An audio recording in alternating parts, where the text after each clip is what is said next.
92.1, c'est la fréquence de Radio Grand Lac. Parenthèse parentale, des conseils pour les parents, les enfants et les familles, avec Isabelle. Aujourd'hui, dans Parenthèse parentale, on parle école. Mais pas l'école traditionnelle, non, on va parler d'écoles innovantes qui proposent des projets éducatifs différents. Je vais demander à mes invités de se présenter pour que les auditeurs vous connaissent un petit peu mieux. Mesdames, on va faire un tour de table. Qui commence ? Oriane ? Avec plaisir. Allez, Oriane, une petite présentation. Donc, je suis Oriane, je suis une maman d'une petite fille de 8 ans qui s'appelle Sybille, que j'embrasse au passage parce qu'elle doit m'écouter. Petite dédicace pour Sybille. Je suis juriste de formation et actuellement, je suis médiatrice, donc je fais de la gestion de conflits. Je suis surtout ici en tant que bénévole et en tant que présidente de l'association Espoir, qui est en train de monter un projet d'école Montessori que nous souhaitons appeler le projet Chouette École Montessori.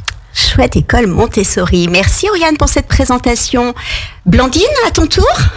Alors, moi, j'ai 5 enfants qui ont entre 8 et 18 ans. J'ai terminé par des petits jumeaux. D'accord. De 8 ans. Je suis éducatrice Montessori, mais je suis aussi conseillère parentale et consultante en éducation. J'ai 22 ans d'expérience dans l'éducation, dont la moitié à l'étranger. Alors, j'ai travaillé, entre autres... j'ai travaillé en Amérique, en Europe, en Asie et en Afrique. D'accord. Voilà. Et quand tu dis une expérience dans l'éducation, c'est quoi ? Tu étais enseignante ou Alors, j'ai été enseignante, j'ai été formatrice, j'ai été consultante, j'ai été éducatrice Montessori et j'ai aussi travaillé dans des écoles qui n'étaient pas Montessori, qui étaient internationales. D'accord. J'ai travaillé en ONG. Voilà, je vais pas grand CV. Voilà, je vais pas faire tout mon parcours, c'est pas l'objet. Voilà. D'accord, merci en tout cas, Blandine. On termine avec Anne-Lise. Donc moi j'ai 46 ans, je suis maman de 3 filles qui ont 19, 17 et 13 ans, des grandes filles. Et donc je suis la créatrice de l'école de la forêt, donc je suis pas toute seule, il y a tout un collectif avec moi, à la mode Servolex. On parlera un petit peu tout à l'heure de vos équipes. Et donc avant de faire ça, j'avais créé, développé et animé pendant 19 ans la ferme pédagogique du lycée agricole Rénac à la mode Servolex. Et j'ai également enseigné à l'école maternelle publique de Saint-Genis-sur-Guiers pendant 1 année. Voilà. D'accord. Donc, est-ce que le fait d'être maman et d'avoir, alors au moins pour 2 d'entre vous déjà une expérience dans l'enseignement, dans l'éducation, vous a un petit peu porté aussi vers ces projets, hein, c'est ce qu'on va voir. Je pense qu'en effet, ces projets ambitieux ne peuvent venir que d'une expérience déjà vécue. Anne-Lise, première question du coup, parce que cette appellation c'est intitulé École de la forêt ou École dans la forêt d'ailleurs, voudra préciser ce qu'on dit. Comment elle est venue cette idée et qu'est-ce que c'est d'abord une école de la forêt ? Alors une école de la forêt, c'est une école dans laquelle les enfants bien équipés vont passer entre 3 et 5 heures par jour dans la nature, de préférence sur un site boisé qui va présenter toutes sortes de ressources. Et quelle que soit la saison et quelle que soit la météo. D'accord, la pédagogie... même par grand vent et par pluie, les enfants sont dehors. Avec un petit bémol, effectivement, en cas de tempête, on ne va pas sortir les enfants sous les arbres. Voilà. Mais sinon, s'il pleut, s'il y a de la neige, les enfants sont bien équipés et vont à l'extérieur. D'accord, ils vont se confronter aux éléments. Voilà. Exactement. Donc la pédagogie qui va être mise en œuvre dans ces écoles-là, c'est ce qu'on appelle la pédagogie par la nature. C'est une pédagogie qui va être respectueuse des besoins de l'enfant, qui va permettre de développer la confiance en soi, qui va inciter les enfants à coopérer et qui va apporter également aux enfants le respect de la nature. D'accord, ok. Très bien. Alors, on développera un petit peu, plus en détail ce qu'il y a à l'intérieur du projet. Je vais poser du coup la même question à Oriane et Blandine. Qu'est-ce qui fait qu'un jour on se dit tiens, si on montait une école Montessori ? Blandine ? Bon, eh bien moi, c'est quand même un rêve de longue date puisque j'ai fait mes études Montessori en 1997. Voilà, on était encore au XXe siècle. Et donc, c'est un rêve de longue date qui commence à se réaliser lorsque, juste avant d'emménager à Chambéry l'an dernier, j'étais contactée par des parents d'élèves pour ouvrir avec eux cette école qui, on espère, verra bientôt le jour. Voilà comment ça s'est concrétisé un petit peu pour moi. D'accord, ok. Le fait aussi que tu aies déjà une expérience, parce que tu étais déjà éducatrice Montessori avant. Donc j'ai eu beaucoup d'expérience dans beaucoup d'écoles différentes, dans des contextes différents, et donc pas que des écoles Montessori, loin de là. Il y a eu. D'accord. J'ai aussi une expérience dans les écoles internationales D'accord. Et cette richesse justement d'expérience t'a donné envie de mettre tout ça au service des enfants dans un projet qui te tenait à cœur. Quoi. Voilà. Je voudrais aussi dire que j'ai fait un peu le tour de toutes les écoles alternatives, pédagogie alternative, je veux dire, et finalement je suis quand même revenue à Montessori, mon premier amour. Ok, voilà. On parlera de ça dans un petit moment aussi. Oriane ? Alors moi, même si j'ai un petit parcours en formation supérieure, j'avais pas pour objectif d'ouvrir une école il y a quelques années. Et puis j'ai mis ma fille dans une école Montessori à Chambéry qui s'appelait l'école des papillons. Et cette école, on nous a annoncé sa fermeture après le premier confinement. Et du coup, avec un certain nombre de parents, on a essayé de trouver des solutions pour reprendre cette école-là, mais ça n'a pas fonctionné. Et après l'été, on s'est retrouvés avec quelques parents et on a eu envie de tenter cette expérience-là. Et on s'est lancé dans l'aventure, surtout afin de redonner une école Montessori à Chambéry, parce qu'il n'y en a plus. Il y en a plus. La seule école Montessori est à Mairie. Voilà. Donc il n'y a pas d'école à Chambéry. Parce que celle qui était sur Chambéry a donc fermé en 2019, hein, c'est ça? Oui, après le premier confinement. Premier confinement, d'accord. Et donc vous avez repris, mais vous êtes parti sur un projet différent. On est parti sur un projet différent parce que c'est un projet qui est mené à la base par des parents. On a choisi une forme associative pour pouvoir justement entraîner les parents là-dedans. Et ensuite, c'est un projet qu'on a essayé de monter au hasard des rencontres, parce que plusieurs des parents sont des professionnels de la petite enfance ou de l'éducation. Et puis, on a aussi rencontré des éducatrices. Donc, l'idée, c'était de créer ce projet ensemble. D'accord. Et je pense que c'est ce qui fait la beauté du projet qu'on est en train de mener. Alors justement, on parle de beauté du projet. Donc, Anne-Lise, j'imagine, est pareil, est passionnée par le projet qu'elle porte. Mais quelle était la volonté qu'il y avait derrière, enfin, à l'initiative en fait de ces projets? Qu'est-ce que vous souhaitiez apporter en plus par rapport à ce qui existe déjà au niveau pédagogique et éducatif dans les autres écoles ou les autres écoles de pédagogie alternative du coup? Alors la première réalité pour nous, c'est quand même la fermeture de l'ancienne école. Donc c'était retrouver une école qui permettait à nos enfants une continuité pédagogique parce qu'il n'y avait plus cette pédagogie-là sur le bassin chambérien. Et ensuite, on s'est posé la question, on est convaincu de ce modèle-là pour nos enfants, du fait que c'est fonctionné pour nos enfants. Donc, il y a aussi une volonté de diffuser cette pédagogie, d'offrir aussi aux parents une alternative, qu'on puisse faire un choix, en tout cas qu'on ait le choix. Et puis il y a aussi le côté qui nous semblait important quand on a commencé à discuter tous ensemble et qui nous manquait dans l'ancienne école, c'était de pouvoir ouvrir une école qui soit bilingue, qui soit fondée sur une éducation bienveillante, parce que la pédagogie Montessori toute seule, c'est bien, mais c'est pas suffisant. Donc, une pédagogie Montessori, une éducation bienveillante, le fait de pouvoir diffuser tout ça et le bilinguisme. D'accord, ok, très bien. Et pour Anne-Lise, alors, quelle était la volonté, enfin, parce que... alors, autant les écoles Montessori, voilà, on connaît, voilà, c'est une certaine popularité, enfin, on connaît la pédagogie Montessori maintenant, mais l'école de la Forêt, qu'est-ce qui a motivé ce projet?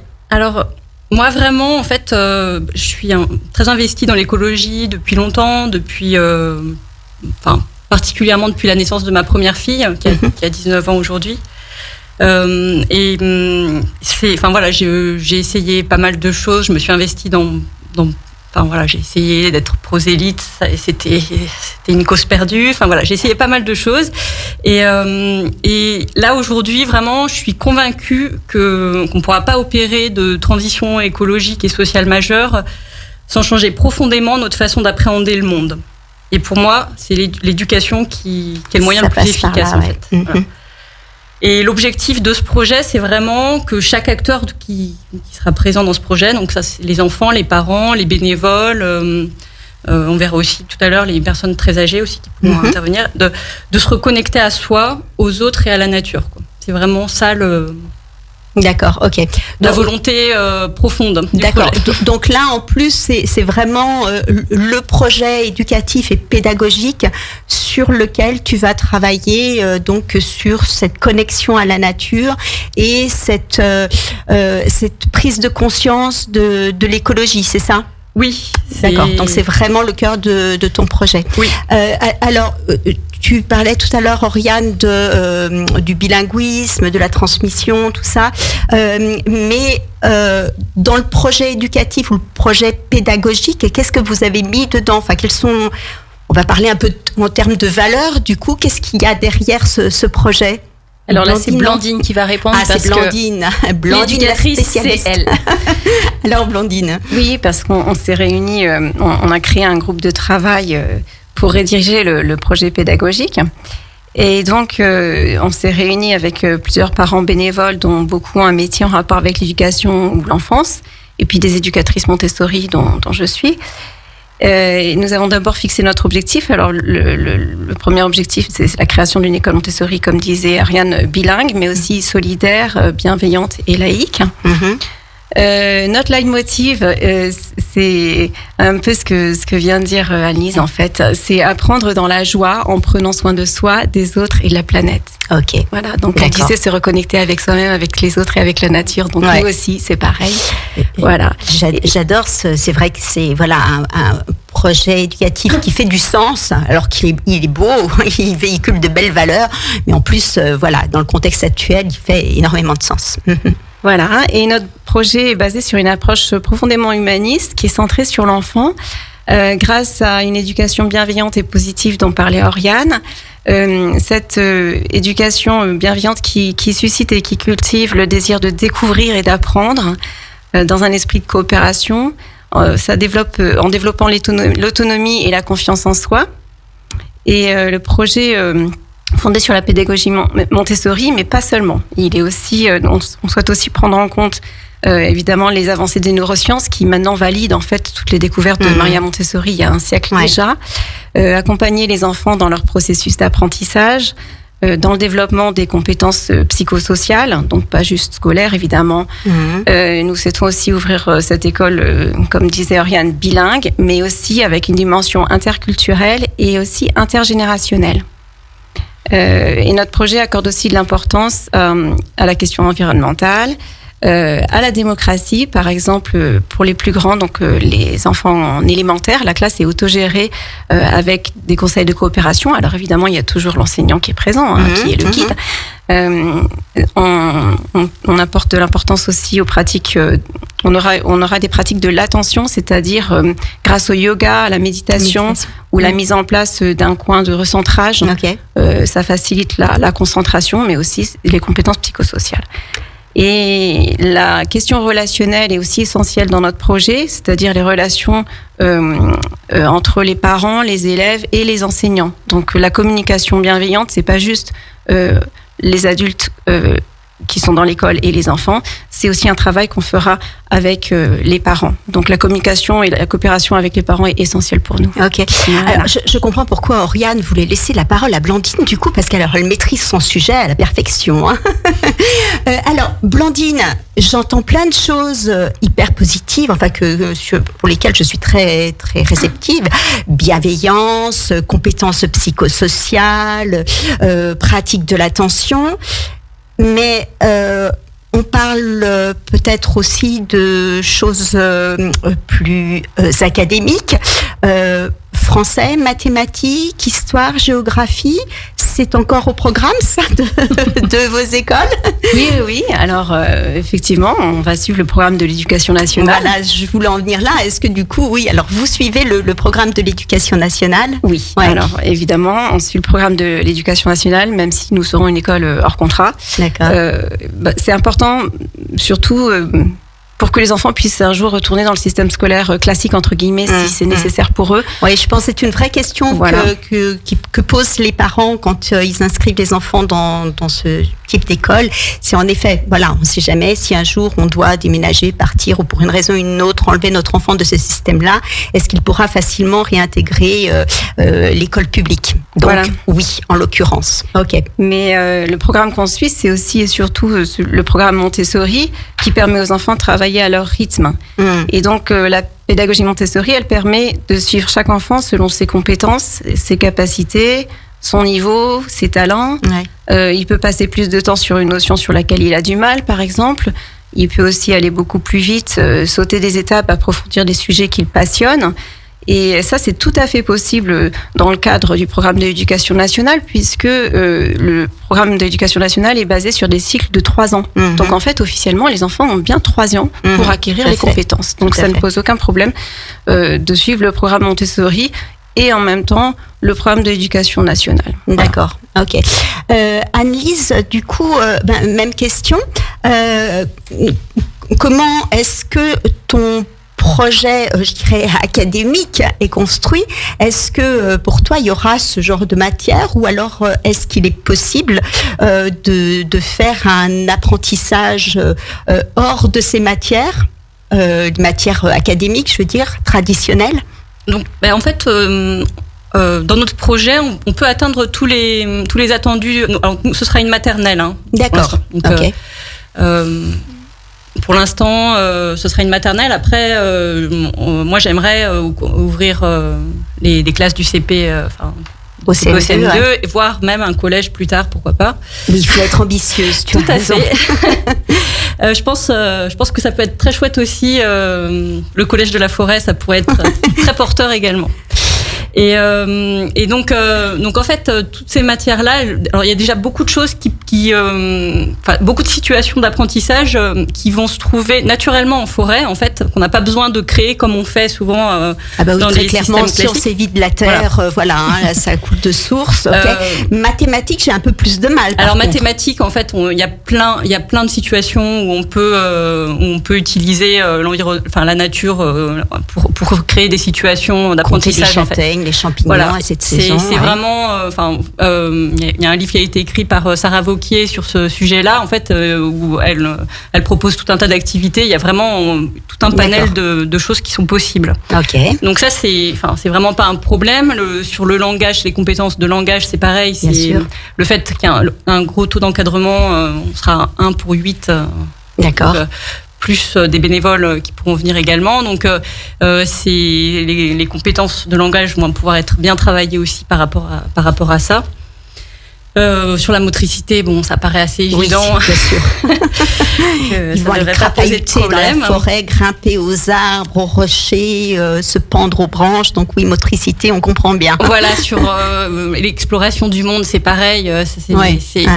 Les situations sont multiples. Et puis aussi le fait de vivre, d'être ancré dans la nature, de vivre les saisons. Donc ça, c'est sur l'acquisition des repères temporels. C'est quelque chose, en fait, que les enfants ils vont vivre profondément, en fait.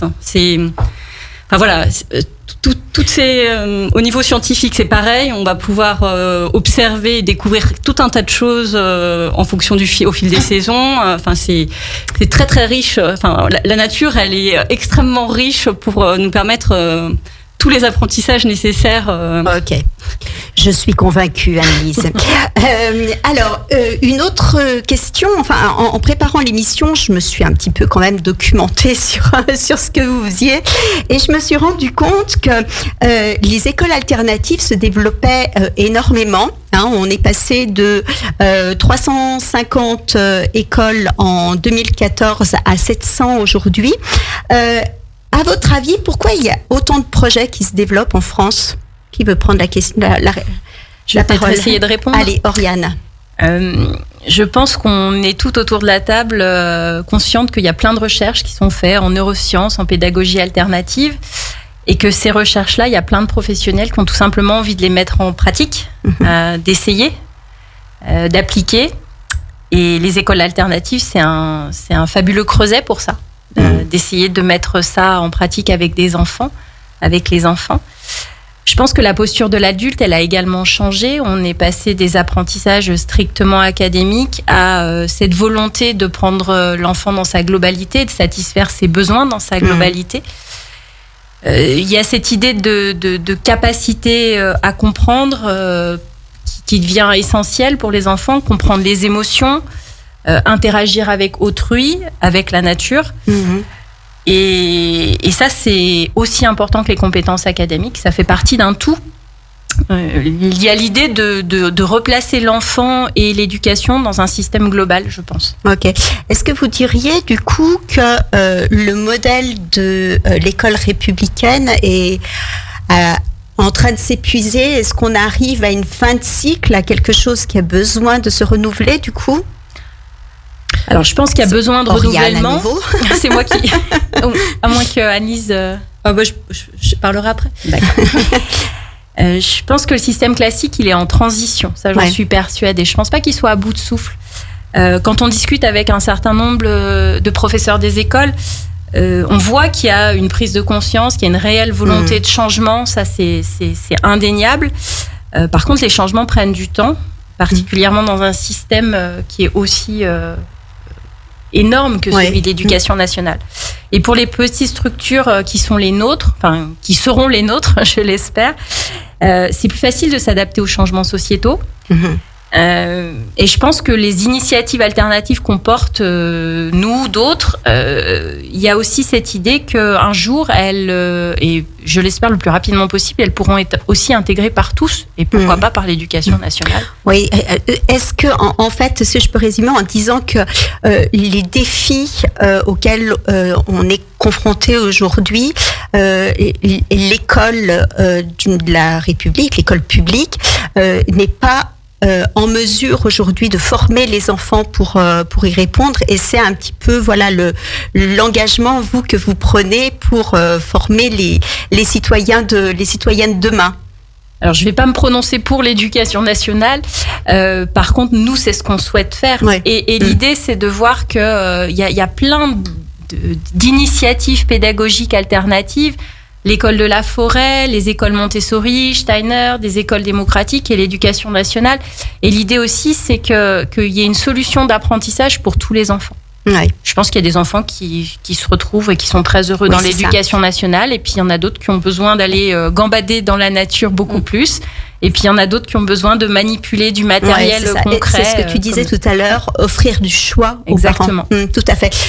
Annelise, du coup, tu veux peut-être rebondir sur ce que vient de dire Oriane? Alors, moi, je connais bien l'école publique parce que mes enfants, ils étaient scolarisés. Oui, voilà. Bon, sauf là, celle du milieu, Sarah, est déscolarisée là depuis un an parce que ça devenait trop difficile pour elle. Trop compliqué, donc elle fait, c'est quoi Elle fait avec le CNED. Le CNED, donc instruction en famille, c'est ça? Oui, voilà. Ouais, ok. Et donc moi je suis très attachée à l'école publique et voilà, très investie. J'ai été parent délégué depuis que mon aîné est rentré à l'école, donc ça fait 16 ans que je le suis. Mais ce que je constate aujourd'hui, c'est que il y a énormément d'enseignants et d'enfants qui souffrent dans ce système en fait qui est extrêmement rigide, qui arrivent pas à s'adapter aux changements de société et qui cherchent absolument à faire rentrer les enfants de force dans un moule unique. Et c'est violent quoi. C'est très violent. Et voilà, moi je suis assez en colère en fait, de ce que j'ai pu voir. J'ai accompagné mes filles dans leur scolarité et je les accompagne toujours par rapport à ça, mais c'est alors, pour rebondir sur ce que tu dis,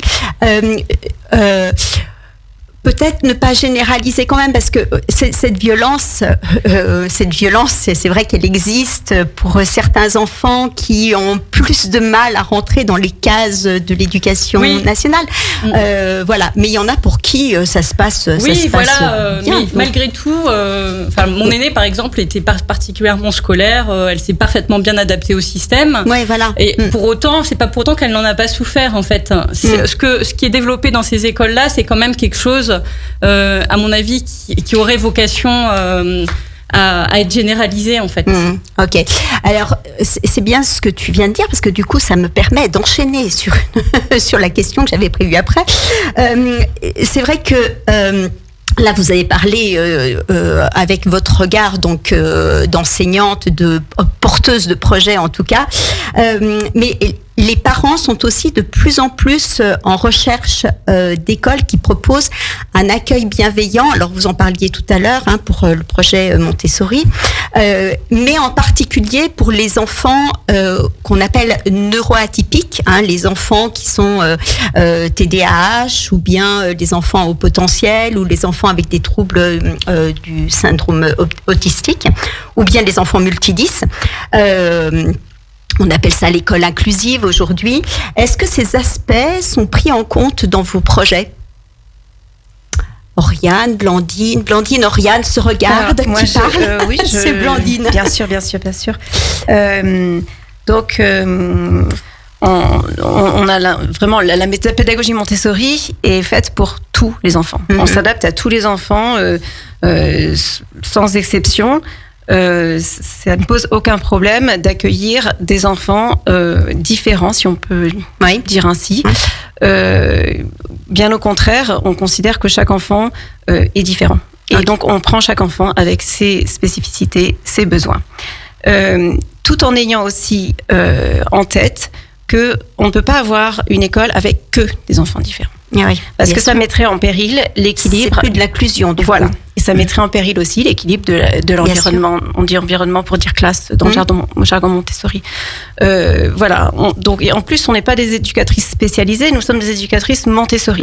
Donc notre métier, c'est de proposer la pédagogie Montessori au plus grand nombre, tout en ayant en tête que voilà, on ne pourra pas accueillir que des enfants avec ces spécificités, mais la pédagogie Montessori s'adapte parfaitement à tout type d'enfants, dans toutes les cultures, dans le monde entier, quels que soient leurs besoins. Ok, voilà. Merci Blandine. Anne-Lise, les écoles de la nature ou dans la nature, du coup, je ne sais pas, on n'a pas précisé tout à l'heure, on dit quoi ? École dans la nature ou école de la nature ? Pour l'instant, il n'y a pas d'appellation précise. En France, pour l'instant, il existe très peu d'écoles de la France, forêt. C'est vrai. Oui, mais c'est ce que j'allais dire. En fait, c'est un concept qui est très connu dans les pays scandinaves ou même en Allemagne ou aux États-Unis. Mais en France, pas énormément. Mais pourquoi il y a un vrai engouement de ce retour à la nature ? Alors moi, j'aime pas trop votre terme engouement. Oups.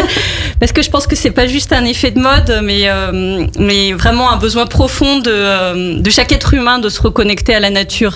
Enfin, pour moi, c'est pas quelque chose de passager. C'est pas un effet de mode. J'ai bien compris. Le terme était mal choisi. Pardon. Alors, aujourd'hui, en fait, il y a 39% des enfants français qui jouent jamais dehors pendant la semaine. Il y en a 17% qui sont en surpoids. La capacité cardiovasculaire des enfants a diminué de 25% en 40 ans. Donc, les enfants, ils sont souvent surprotégés. On veut absolument pas qu'il leur arrive quoi que ce soit, mais avec cette quête effrénée du risque zéro, en fait, on les empêche de prendre confiance en eux, quoi.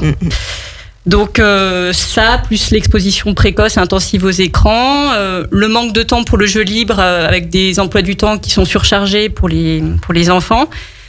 Il y a beaucoup d'enfants aujourd'hui qui sont en souffrance psychologique, beaucoup de troubles handicapants aussi qui sont en hausse. Et voilà. Et par rapport à ça, du coup, en fait, ces écoles en forêt, elles répondent à ce besoin, en fait. Du temps pour le jeu libre, le fait de pouvoir prendre des risques mesurés aussi pour grandir, s'autonomiser, découvrir, apprendre à aimer la nature, parce qu'on ne protégera pas la nature si on ne la connaît pas en fait. On a vraiment besoin d'avoir un attachement profond et affectif en fait pour Tout à fait. Pour pouvoir la protéger, en fait.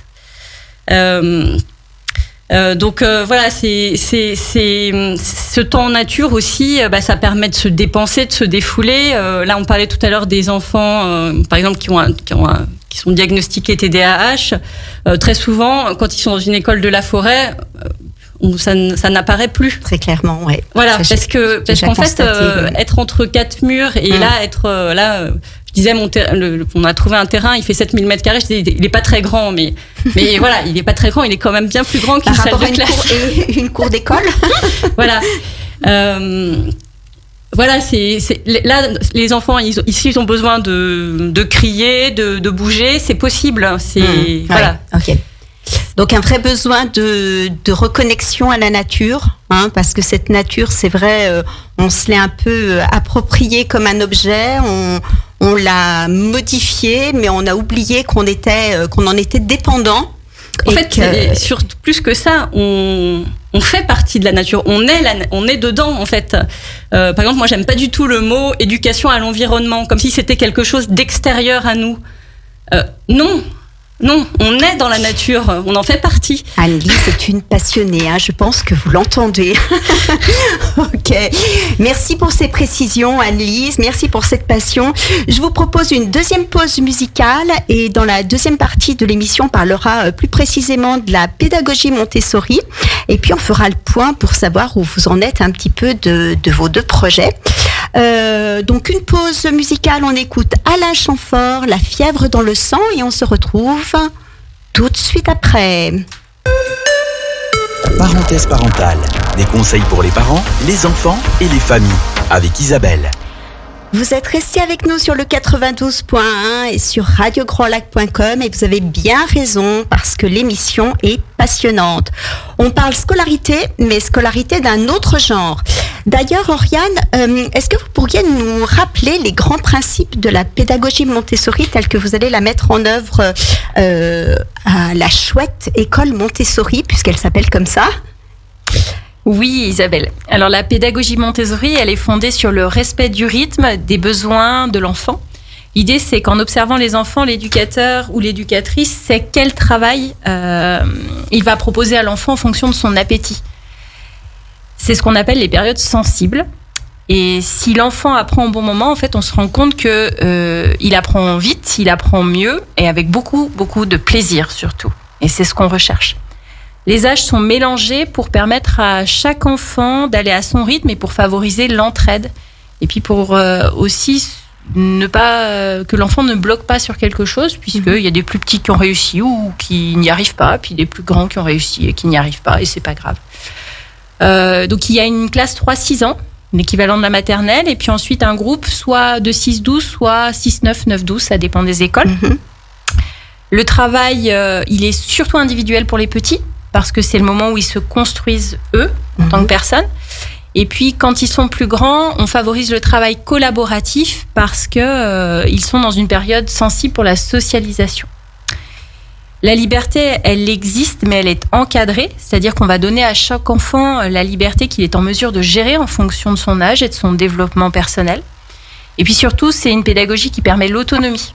L'autonomie, elle est encouragée grâce au matériel, parce que c'est un matériel qui permet l'autocorrection, grâce au travail individuel et puis grâce à la présence bienveillante de l'éducateur également. Parce que l'éducateur, il est là pour observer et pour guider l'enfant. Alors, on dit éducateur ou dans la pédagogie Montessori, mais bon, c'est l'enseignant. C'est en l'enseignant, fait. Voilà. Exactement. Okay. Et puis, ce n'est pas l'adulte qui va dire à l'enfant que ce qu'il a fait, c'est bien ou c'est mal.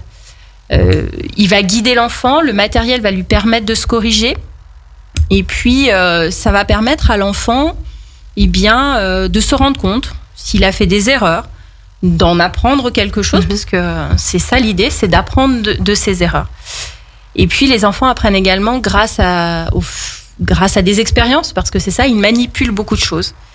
Et ils apprennent à travailler seuls et ensemble, selon leur âge. Ok, super. Alors, en plus de la pédagogie Montessori, vous avez fait le choix du bilinguisme.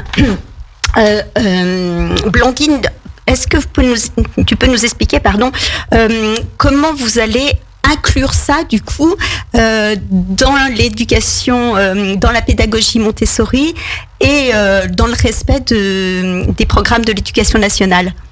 Oui, alors en fait, c'est pas compliqué à inclure parce que dans les écoles Montessori, la plupart des écoles Montessori sont bilingues. C'est tout à fait naturel dans la pédagogie Montessori, pour la simple et bonne raison que la période sensible pour le langage, donc Oriane parlait tout à l'heure des périodes sensibles, les périodes sensibles, c'est le moment où l'enfant est prêt à apprendre quelque chose. Si on loupe le coche, c'est plus compliqué ensuite pour lui de l'apprendre. La période sensible pour le langage, c'est avant 6 ans.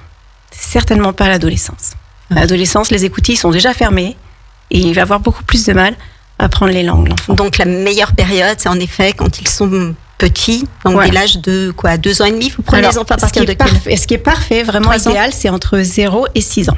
Après, on apprend aussi beaucoup plus facilement entre 6 et 10 ans qu'à l'adolescence. Mais la période sensible, c'est vraiment, pour le langage, c'est vraiment avant 6 ans. D'accord. Donc, les écoles Montessori les classes Montessori, il y a toujours 2 éducatrices, en tout cas en maternelle. En primaire, après, ça dépend du nombre d'élèves. Donc, il y a une éducatrice, par exemple, francophone, une autre anglophone, selon le bilinguisme qu'on choisit. Et c'est important que ce soit sa langue maternelle.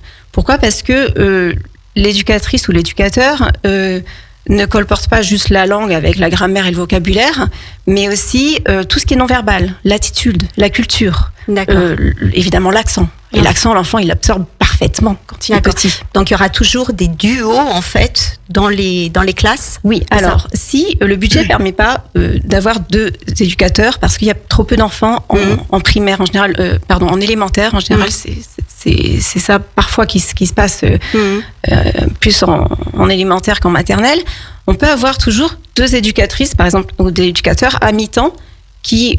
Lundi et mardi, par exemple, parlent que l'anglais. Jeudi et vendredi, par exemple, ne font que le français. Et toutes les matières, ou chaque matière, peut être faite dans une langue ou l'autre. Et c'est comme ça que l'enfant devient bilingue. En apprenant. Et c'est pas la langue n'est pas enseignée comme une matière, c'est vraiment un moyen de communication.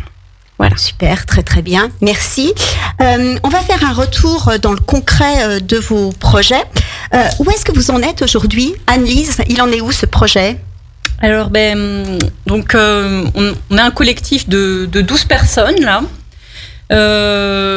On a créé une association qui s'appelle la Scolée des Écureuils au mois de mai. Et on a trouvé un terrain.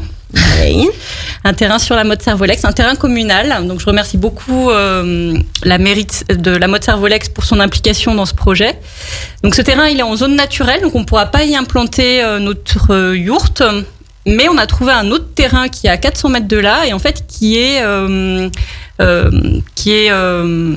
qui jouxte l'EHPAD, les terrasses de Raynac. Et donc, c'est un peu le jardin de l'EHPAD. Et donc, on va implanter l'école à cet endroit-là. D'accord. Alors, qui parlait tout à l'heure d'un projet intergénérationnel? Il me semble que c'était Oriane, mais du coup, voilà.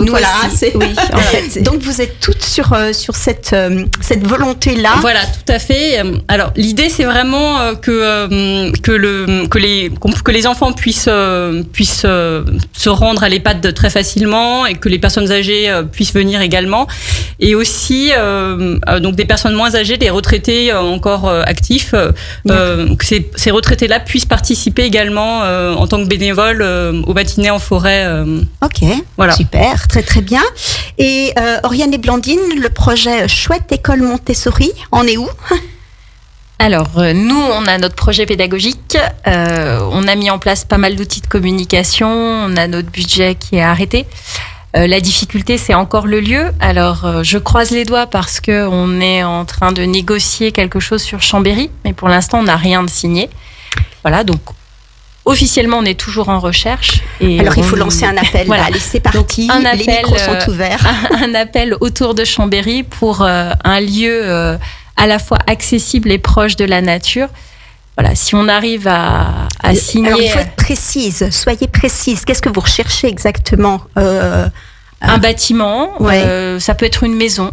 D'accord. Ça peut être une autre structure, des bureaux, etc. Il n'y a pas de limite, on est très inventif. inventif et il faut pas dire qu'on a besoin d'une école standard parce que c'est pas le cas. On va pas recevoir beaucoup d'enfants.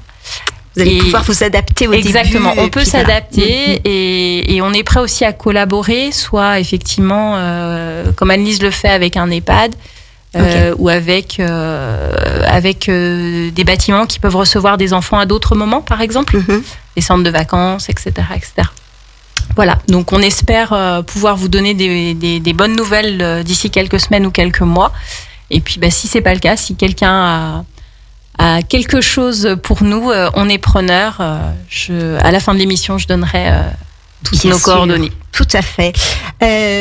Ok. Alors, Anne-Lise, du coup, pas besoin de locaux. J'ai entendu parler d'une yourte. Donc, ça facilite un peu les choses, ça. Voilà, c'est ça. Pas, je sais pas. En fait, l'idée, c'est vraiment d'avoir une empreinte sur le terrain la plus minime possible. Là, il n'y a pas de fondation pour une yourte. Donc, voilà, si on a besoin de déménager ou quoi que ce soit, le terrain est rendu à son état initial. D'accord. Voilà. Très bien. Anne-Lise, la dernière fois que je vous ai contactée, ça m'a fait un petit peu sourire, mais vous allez m'expliquer tout ça. Vous m'avez dit que vous étiez en train de vous former. Alors, je pense que c'est dans le cadre de ce projet d'école de la forêt. Vous étiez en train de vous former au chant des oiseaux. Alors, c'est une formation sur le langage des oiseaux, effectivement. Ça s'inscrit dans un cycle de formation sur le modèle des 8 Shields, les 8 boucliers en anglais. Ce modèle a été synthétisé par un Américain qui s'appelle John Young et qui s'est inspiré des enseignements des peuples premiers qui ont su préserver l'environnement et la paix. D'accord, ok. Et donc c'est un enseignement qui va être transmis aux enfants. Reconnaître le chant, reconnaître le chant des oiseaux. Alors, le langage des oiseaux, en fait, ça permet, quand on le connaît bien, ça permet d'avoir accès à toute une faune qui est pas visible si on le maîtrise pas, en fait. D'accord. Voilà. Très bien. Rapidement, mesdames, parce que l'heure tourne, on aura encore plein de choses à se dire. Au niveau des inscriptions, alors tout à l'heure, Anne-Lise nous a dit qu'il y aurait uniquement une maternelle pour commencer. Quel âge pour les enfants? 3-6 ans, c'est ça? Oui, c'est ça. 3-6 ans. Et pour la chouette école Montessori? Pour la chouette école Montessori, il y aura une ambiance 3-6 ans et une ambiance 6-9 ou 6-12 en fonction des enfants qui s'inscriront. D'accord. Vous avez déjà des inscriptions? Alors, on a des pré-inscriptions parce que tant que l'école est au stade de projet, on n'a pas le droit de prendre d'inscription définitive, ce qui est tout à fait logique. Donc, on a une vingtaine de familles qui suivent le projet de très près. On est un collectif à peu près comme Anne-Lise d'une dizaine de familles impliquées dans le projet, plus d'autres qui nous suivent et qui attendent l'ouverture avec impatience. Avec impatience, oui, j'imagine. Voilà, et pour ouvrir l'école, on aura besoin d'entre 20 et 30 enfants, mais ça, je suis assez confiante, vu le nombre de personnes qui attendent qu'on ouvre avec impatience. Alors, peut-être une précision pour les auditeurs. On va parler tarifs, frais de scolarité. Combien coûte le mois ou l'année dans une école Montessori? Alors, il y aura encore quelques ajustements à faire en fonction du loyer qu'on va payer et puis en fonction du nombre d'enfants. Mais globalement, Blandine l'a dit tout à l'heure, l'idée c'est qu'on ouvre une école qui soit solidaire. Alors on a un principe de réalité qui est celui qu'on ait une école alternative hors contrat et donc non subventionnée. Donc ça veut dire que c'est l'écolage des parents qui paye les loyers, qui paye les éducatrices, etc., etc.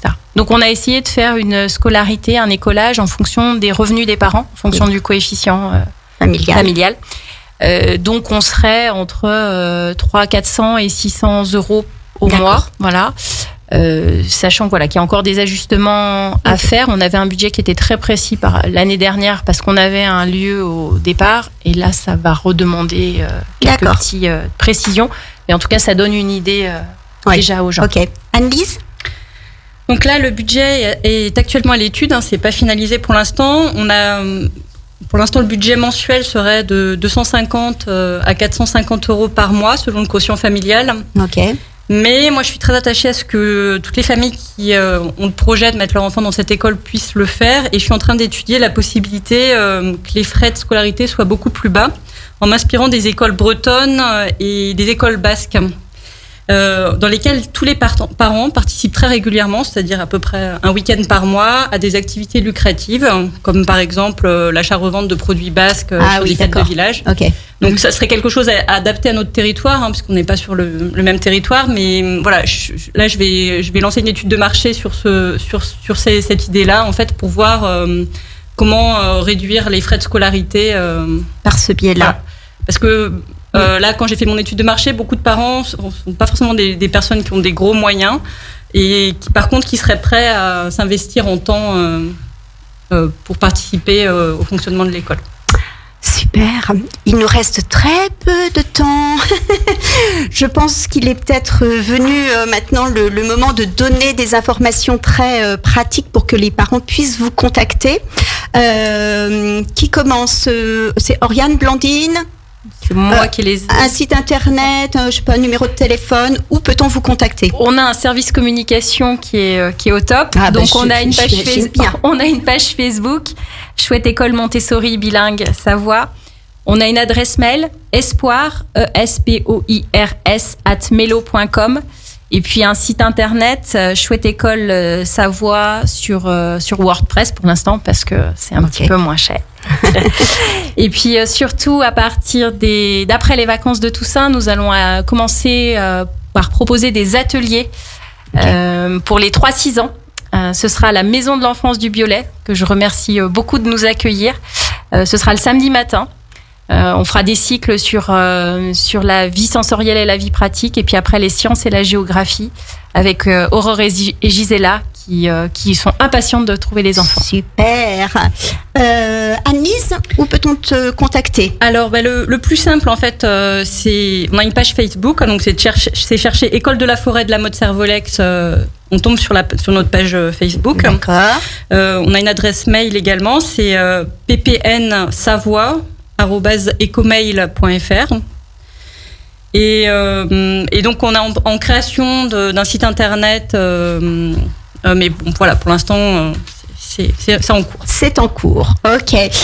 L'émission se termine, mais sachez que vous pourrez retrouver Oriane et Blandine et leur projet de Chouette École Montessori, et aussi Anne-Lise Franquemagne de l'école de la forêt de la Motte-Servolex au salon de la parentalité Parenthousiaste, les 6 liens avec la vie de famille, le bien-être, les thérapies, les loisirs, les apprentissages, et aussi plus de 30 conférences et ateliers. Vous pourrez retrouver toutes les informations sur le site www.parenthousiaste.fr ou sur la page Facebook Parenthousiaste. Allez-y nombreux, vous allez adorer. Merci à toutes les trois. Merci Isabelle. Merci Isabelle. C'était un chouette moment pour l'école Montessori, Chouette École Montessori, et puis pour l'école de la forêt. Je vous souhaite sincèrement le meilleur pour ces beaux projets, et donc une ouverture effective en septembre 2022. Quant à nous, on se retrouve le 3 novembre pour une nouvelle parenthèse parentale dans laquelle j'accueillerai Élodie Demani et Anna Giacobone, qui ont créé l'association Atypique, qui organise des journées, des demi-journées de loisirs pour les enfants et les adolescents. Restez à l'écoute de Radio Grand Lac, car dans 30 minutes, à 18h30, c'est Hugo Magnin et son équipe qui envahiront le studio pour l'heure du kiff. Moi, je vous dis à dans 15 jours, portez-vous bien et prenez soin de votre vie de famille.